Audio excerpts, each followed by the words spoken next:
जों दिनै बेवहाय खख्लाबारि ब्लकखौ दाफुंबाय अल्टारनेटिभ पार्टि अफ बर'लेण्डनि फ्राय ओमफ्राय बेवहाय गासै सा 32निबो बारा सोद्रोमा लानानै दानाय जादों मोनसे गोख्रों ब्लक कमिटि। बेवहाय राजेन्द्र बसुमतारीखौ आफादगिरि आरो दुर्गेश्वर रामसियारि बिथांखौ गाहाय नेहाथारि हिसाबै लानानैहाय कमिटिखौ दाफुंनाय जादों।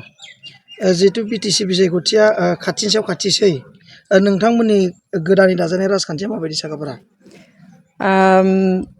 इलेक्सनावथ' बाहागो लानाय जाखागोन। जोङो गोदान हान्जा हिसाबै जोंहा जास्ट 2 दानल' जादों जोंनि हान्जाया।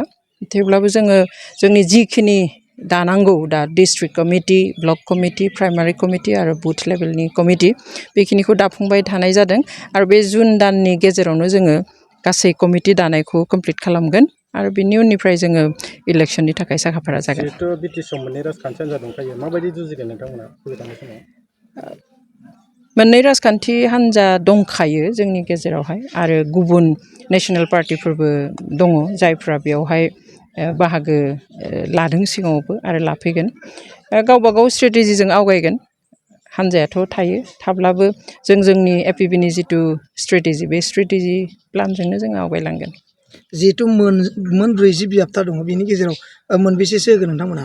जों बेखौहाय दिनैनो बुंनो हाया, बुंथ'नाय नङा।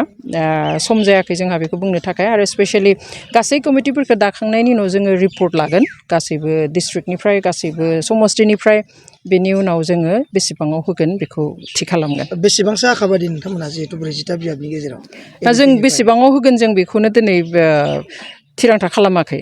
जोङो कमिटिफोरखौ दाखांनायनि उनाव जोङो गासै ग्रासरुट लेभेलनिफ्राय रिपर्टफोर लागोन गासैबो कमिटिनिफ्राय डिस्ट्रिक्ट, ब्लक आरो प्राइमारि कमिटि प्लास बुथ कमिटिफोरनिफ्राय जोङो रिपर्टखौ लानानैसो जोङो आवगायगोन। आरो ओरैनो जोङो गोबां आसा खालामदों खारन मानसिफ्रा अल्टारनेटिभ नागिरनानै दङमोन, बिकल्प मोनसे नागिरनानै दङमोन। गोबाङा दिनै जोंजों दङ आरो जोङो जिहेतु पाब्लिकलि जोङो जयनिं प्रग्राम लाथ'वाखै बेनिखाय बिबांखौ नुनाय जायाखै।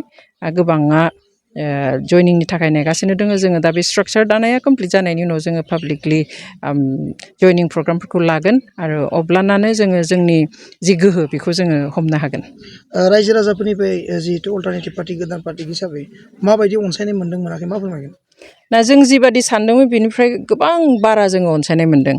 मानसिफ्रा ओरैबायदि नागिरो सानफ्रोमबो फन खालामनानै माने जइन जानो, हाबनो, सापर्ट खालामनो बेखौनोल' फन खालामनानै बयबो बुंहरबाय थायो। आं बेनिखायनो बुंदों जे जोङो पाब्लिक जयनिं प्रग्रामखौ लानो हायिखाय दायो अपेनलि जइन जानायखौ जों नुवाखै, हाबनायखौ नुवाखै। खिन्थु जोंजों इतिमध्य गोबाङानो कन्टेक्ट खालामदों दङ आरो जोङो थेवब्लाबो जों आरो खावलायबावगोन रायजो राजाखौ जाहाथे एपिबिआव बयबो फैयो, मदद होयो आरो गोदान मोनसे थांखिजों जाहाथे आवगायो।